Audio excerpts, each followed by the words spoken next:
안녕하세요. 이국기우입니다. 오늘은 정보를 계속 얻고 싶어하는 인간의 어떤 마음, 심리에 대해서 얘기를 해볼 건데요.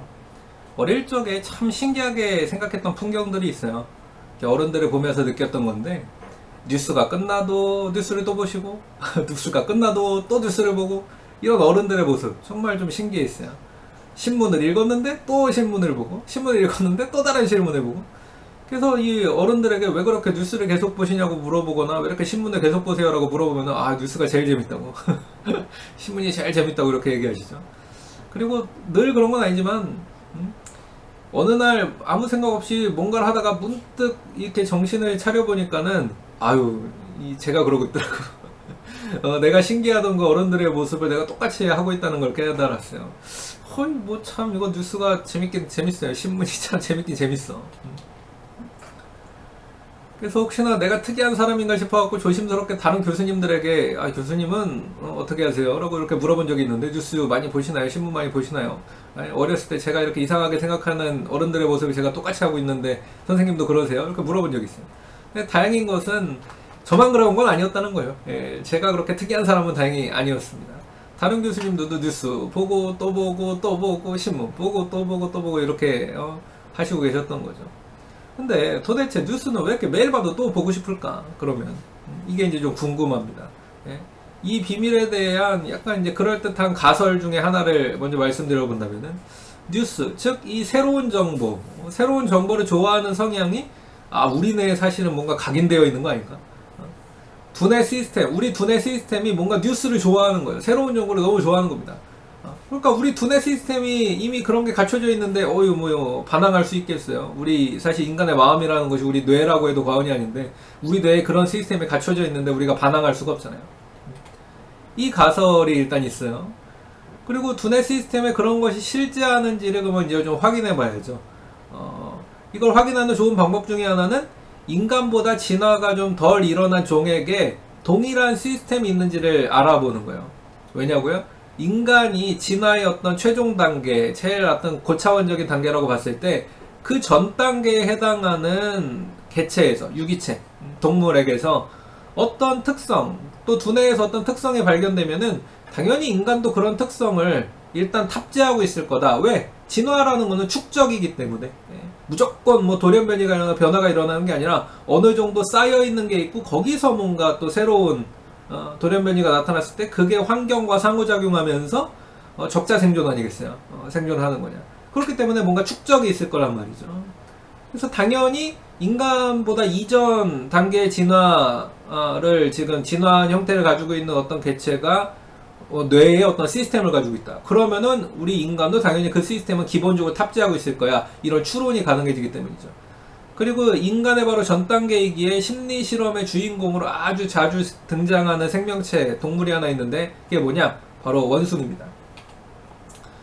자, 그래서 하버드 대학에서 실제로 이런 연구를 해봤어요. 원숭이 정보 탐색 실험이라고 불리는데, 하버드 대학의 신경과학자 이난 브룸버그 마틴과 이 오키이데 히코사카, 일본 사람이죠. 일본 학자가 원숭이를 이용해서 창의적인 연구를 진행했습니다.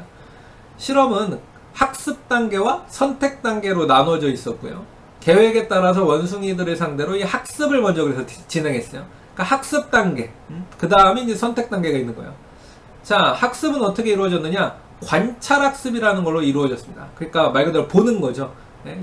이 시각을 활용해서 관찰하는 거예요. 확인하는 겁니다. 아, 이런 상황이 이런 식으로 전개된 거구나. 아, 이런 패턴이 이런 식으로 나타나는구나. 아, 이런 경향성이 계속 이렇게 나타나는구나. 아, 이런 행동을 하면은 이런 결과가 나오네. 원인은 이거고 결과는 이거네. 이런 것들을 계속 관찰하는 거죠. 즉, 어떤 상황이 반복되는 거, 인과관계가 반복되는 것을 원숭이들로 하여금 계속 관찰하게 하는 거예요. 그러니까 관찰할 동안 일종의 패턴 학습이죠. 패턴 학습. 이게 좀 더 이해하기 쉽겠습니다. 그리고 이렇게 학습 단계에서 원숭이들은 컴퓨터 화면을 보면서 인간이 어떤 선택을 하면은 어떤 결과가 도출되는지를 1000번 정도로 학습했어요. 계속 관찰한 거죠. 화면에는 컴퓨터 화면을 본 거예요. 원숭이한테 컴퓨터 화면을 보여준 건데, 화면에는 사각형과 별이 등장합니다. 그래서 어쩔 때는 사각형이 오른쪽에 있고 별이 왼쪽에 등장하고, 다른 때는 반대로도 있어요. 하여튼 사각형과 별이 오른쪽 왼쪽 중에 하나에 이렇게 랜더마이즈 되면서 등장을 해요. 그리고 위치와 관계없이 인간이 사각형을 선택하면 컴퓨터 아래에 튀어나와 있던 호스에서 설탕물이 나와요. 어쩔 때는 많이 나오고 어쩔 때는 적게 나옵니다. 그리고 이 설탕물이 나온다는 거 원숭이가 알 수 있죠. 설탕물이 나오면 살짝 맛볼 수가 있으니까 사각형을 선택했으니 설탕물이 나와? 그러니까 그 원인, 인간이 선택한 원인에 대한 결과를 계속 관찰 학습한 거예요. 근데 어쩔 때는 많이 나오고 어쩔 때는 좀 적게 나옵니다. 이게 이제 잘 보셔야 돼요. 사각형을 선택하면은 설탕물이 나오는데 어쩔 때는 많이 나오고 어쩔 때는 적게 나와요. 많이 나올 때는 1ml가 나왔고요.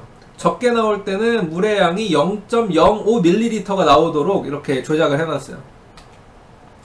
자, 근데 이제 별을 선택했을 경우를 볼게요. 별. 왼쪽이든 오른쪽이든 별을 골랐을 때 인간이 이걸 또 원숭이가 보는 거죠. 아까 1000번을 본다 그랬잖아요. 별을 선택하면은 화면이 딱 바뀌어요. 갑자기 화면이 바뀌면서 또 다른 도형이 등장합니다. 근데 이번에는 도형이 한 개만 나와요. 그리고 여기에는 어떤 규칙이 있었습니다. 별을 선택한 다음에 나오는 도형이 있는데 그 도형이 동그라미일 때가 있고 삼각형일 때가 있어요. 별을 딱 선택하면 화면 중앙에 도형이 하나 짠 하고 나오는데 그 도형이 동그라미일 때가 있고 삼각형일 때가 있는 거예요. 자, 근데 동그라미면은 호스에서 그 다음에 이제 동그라미가 나오고 나면은 얼마 있다가 호스에서 또 물이 나오는데 설탕물이 나오는데 많이 나와 물이. 근데 다음에 별을 딱 눌렀는데 그 다음에 삼각형이 나오면은 물이 적게 나오는 거야. 그쵸? 뭔가 좀 이제 아시겠죠? 냄새가 좀 나죠? 맞아요. 별은요 정보를 확인할 수 있는 선택지예요. 정보를 확인하는 선택지. 무슨 정보예요? 그쵸? 별을 선택한 다음에 원이 나오면은 많은 물이 나오겠구나를 미리 알 수 있어요. 근데 별을 선택한 다음에 삼각형이 나오면은 적은 물이 나온다는 신호였던 거죠. 정보 선택지예요. 근데 약간 이제 이상한 게 하나 있었습니다. 이제 1000번을 관찰하다 보니까 나중에도 원숭이들은 이거 알겠죠. 깨달았겠죠. 뭐냐면은 별을 선택한 다음에 원이 등장하면은 물이 많이 나오긴 하는데 그냥 사각형을 선택했을 때 컴퓨터가 알아서 선택해가지고 물이 많이 나올 수도 있고 적게 나올 수도 있는 게 사각형이거든요. 그러니까 사각형은 선택을 위임하는 거죠. 컴퓨터에게 위임하는 거예요. 근데 별은 선택은 컴퓨터에게 위임하지만은 내가 미리 정보를 알 수 있는 거고. 근데 하여튼 별을 선택한 다음에 원이 나오면 물이 많이 나오긴 하는데 사각형을 선택했을 때 컴퓨터가 선택해서 물이 많이 나오게 하는 조건보다는 어딘지 모르게 좀 양이 적은 거예요. 또 별을 선택한 다음에 삼각형이 등장하면은 물이 원래 좀 적게 나오는데 그냥 사각형을 선택해서 물이 적게 나오는 조건보다도 더 좀 적은 거예요.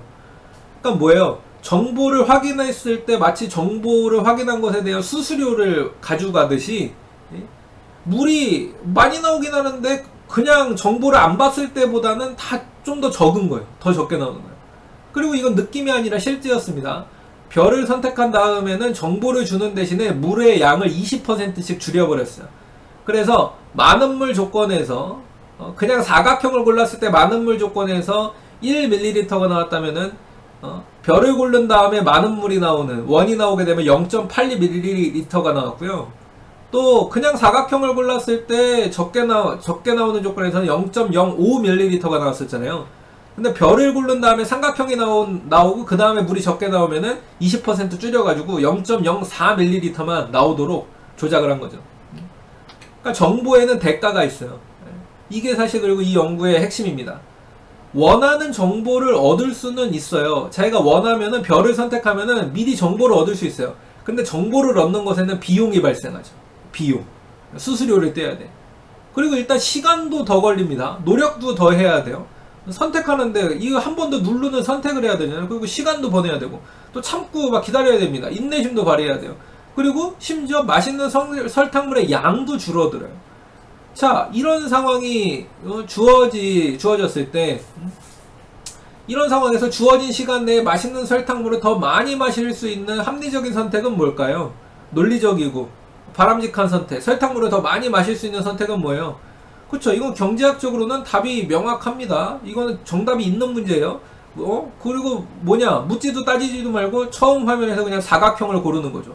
뭐예요? 정보를 얻는 걸 포기하는 거예요. 그게 더 이득인 거죠. 자, 그리고 이런 이제 학습을 한 다음에 원숭이에게 본인이 직접 선택할 이제 기회를 줍니다. 이제 진짜 선택의 순간이에요. 학습 단계, 관찰 학습 단계를 모두 마친 원숭이들이 이제는 스스로 의사결정을 하고 설탕물을 마실 수 있는 기회를 얻었어요. 과연 원숭이들은 경제학적인, 논리적인 정답대로 합리적인 선택을 했을까? 근데요, 여기서 연구자들이 이제 깜짝 놀랍니다. 결과를 보고 막 너무 놀라요. 왜? 아니었던 거예요. 원숭이들은 마치 정보가 너무 궁금하다는 듯이 끊임없이 별을 골라댔어요. 별. 사각형만 고르고 별만 고르는 거예요. 그래서 그 다음에 어떤 일이 벌어질지 확인한 다음에 20% 줄어든 물을 받아 먹었습니다. 원숭이들은 배부르고 아무것도 모른 채 어떻게 보면 그냥 배만 채우길 원하진 않았어요. 그들은 경제적으로 손해를 보더라도 정보를 알길 원했습니다. 정보를 얻길 원했어요. 시간을 들이고 노력을 더 들이고 물 먹는 양이 주어진 시간에 더 적은 양을 먹더라도 나는 이 그냥 배만 부른 채 아무것도 모르는 그런 원숭이가 되지 않겠다. 정보를 아는, 뭔가 아는 원숭이가 되겠다. 정보를 선택한 거예요. 수수료를 어떻게 보면 지급하고. 그래서 이게 너무 신기하잖아요. 그래서 연구자들은 여기서 이제 한 걸음 더 나아간 연구를 합니다. 원숭이들이 왜 이런 선택을 하는지를 좀 더 명확하게 하기 위해서 정보를 선택하는 순간, 즉 별을 선택하는 순간이죠. 별. 이 별을 선택하는 순간 원숭이들의 뇌에서, 그 중에서 원숭이들의 이 쾌락중추, 인간에게도 당연히 있는 거예요. 도파민이 분비되면서 기분이 좋아지게 하는 회로죠. 이 원숭이들의 뇌에도 있어요. 이 쾌락중추에서 어떤 일이 벌어지는지를 촬영을 해봤습니다. 뇌 촬영을 한 거죠. 그리고 하버드 연구자들은 그제서야 고개를 끄덕끄덕 하게 돼요. 먼저는 관찰만 하는 상황에서 어떤 일이 일어나는지를 봤어요. 뇌에서 말하는 거예요. 뇌. 일단 무작정 사각형을 골라서 나오는 대로 물을 먹을 때의 원숭이들의 뇌 반응, 쾌락중추의 반응을 봤어요. 어땠을까요?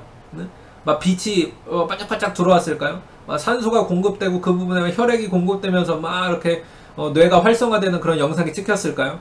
아니요. 고요했습니다. 잠잠했어요. 쾌락중추에서는요, 아무런 느낌이 없었어요. 근데 이제 별을 골라야죠. 그쵸? 별을 골라서 정보를 얻게 되었을 때 이 쾌락중추에서, 원숭이의 쾌락중추에서 어떤 일이 벌어졌을까? 빛이 들어왔습니다. 반짝반짝해요. 산소가 막 공급되는 거예요. 혈액이 막 그 쾌락중추로 쏠려요.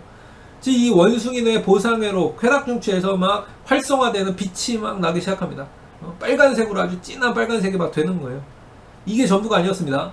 정보를 얻으면서 쾌락중추에서 빛이 나는 순간 이 쾌락중추에서 특별한 호르몬이 분비되는 것까지 관찰됐어요.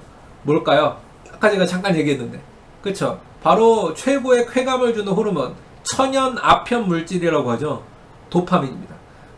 사실 원숭이들은 시간, 노력, 또 적은 물을 먹는 거기 때문에 손실을, 어떻게 보면 경제학적으로는 손실을 본다고 생각할 수 있는데, 이게 손실을 보는 게 아니었던 거죠. 원숭이들에게는 이 시간을 들이고 노력을 들이고 물을 적게 먹는 게 원숭이들이 느낄 때는 손실이 아니었던 거예요. 쾌락을 느끼게 하고 보상을 얻은 겁니다. 그들은 정보를 얻으면서 별을 선택하면서 심리적인 안정을 느꼈고요. 쾌감을 맛봤고요. 그거는 그 무엇으로도 바꿀 수 없는 최고의 보상이었던 거죠. 리워드였던 거예요. 그래서 사실 경제학자들은 심리학을 배워야 돼요. 그리고 이로부터 5, 6년이 지나서 하버드 연구자들은 오랜만에 같은 연구를 다시 해봤습니다. 일종의 반복 검증이라고 할까요? 이걸 영어로 레플리케이션이라고 하는데, 이게 심리학에서 되게 중요하거든요. 그리고 대부분의 연구에서 반복 검증에 성공했어요. 여전히 원숭이들은 정보를 확인하는 걸 선호했고요. 그걸 보상으로 여겼고 쾌감을 느꼈습니다. 정보를 확인하는 선택에서 만족을 경험했어요. 그러니까 손해가 아는 거죠. 리워드를 얻은 거니까. 보람을 느낀 거예요. 가치 있다고 느낀 거예요. 근데 모든 원숭이가 그런 건 아니었습니다. 모든 원숭이가 그런 건 아니라는 거를 이제 나중에 5, 6년 뒤에 추가적으로 확인했죠. 이상하게 그냥 주는 대로 받아먹으려는 원숭이들이 있었어요. 그냥 사각형만 계속 고르는 거죠. 나는 선택하기 싫어, 나는 선택하기 싫어, 네가 해, 네가 선택해라, 나는 그냥 주는 대로 받아먹을게. 그리고 연구진은 여기서 추가적이면서도 아주 충격적인 사실을 하나 발견했는데, 그냥 주는 대로 받아먹으려는 이런 원숭이들, 즉 정보를 얻기 위해서 노력하지 않은 원숭이들은요, 사람으로 치자면은 우울증에 걸려 있다는 걸 확인했어요. 그러니까 뭐예요? 자기가 선택해서 정보를 얻는 것을 이렇게 피하고 회피하고 그냥 모든 게 만사가 귀찮아 이런 원숭이들은 어떤 원숭이였다고요? 우울증에 걸린 원숭이였어요. 이 원숭이 연구의 의미 대단하죠. 정보를 획득하고 선호하고 정보를 얻는 것에서 만족감을 느끼는 성향은요, 진화의 흔적이자 선천적인 두뇌 시스템입니다. 우리 인간에게도 있어요. 그리고 우울증과 같이 정신적인 문제를 경험하지 않고 있는 한 인간은 새로운 정보를 원합니다. 좋아합니다. 뉴스를 좋아해요. 시간과 비용을 지불하고서라도 정보를 획득하기 위해서 노력하는 인간의 성향은 그래서 건강한 것이고 정상적인 것입니다. 이게 오히려 잘 안 되는 사람들이 약간 우울할 수 있어요. 자, 이렇게 오늘은 원숭이 실험을 통해서 뉴스를 좋아하는 인간, 이 뉴스에 끊임없이 호기심을 느끼는 또 기분 좋은 느낌, 보상을 얻는 인간, 이 심리를 한번 살펴봤습니다. 네, 다음 시간에 또 뵙도록 하죠. 감사합니다.